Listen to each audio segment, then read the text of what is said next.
এই যে দেখুন পুরুষ মানুষের জীবন কি এতটাই অসহায়? বন্ধুরা দেখুন, শুরুতে স্বামী তার স্ত্রীকে অকথ্য ভাষায় ধমকাচ্ছে, কিসের এত খরচ করো তুমি সারাদিন?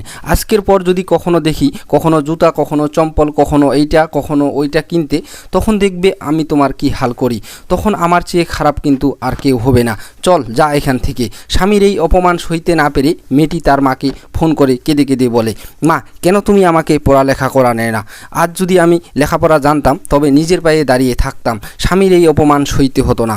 ঠিক তখনই স্বামী রুমে এসে কান ধরে বলে, আই এম রিয়েলি সরি জান, তোমাকে এসব বলার একদম ইচ্ছে ছিল না আমার। স্ত্রী অবাক হয়ে বলে, হঠাৎ কি হলো? স্বামী তখন আসল সত্যটা জানায়, আসলে মা সকালে তোমার ব্যাপারে বলছিল, বউয়ের খরচ খুব বেড়ে চলছে, এখনই ওকে কন্ট্রোল কর, না হলে ও সব শেষ করে দিবে। আর আমি যখনই মায়ের পাশে বসি মা শুধু তোমার নামে বদনামেই করতে থাকে।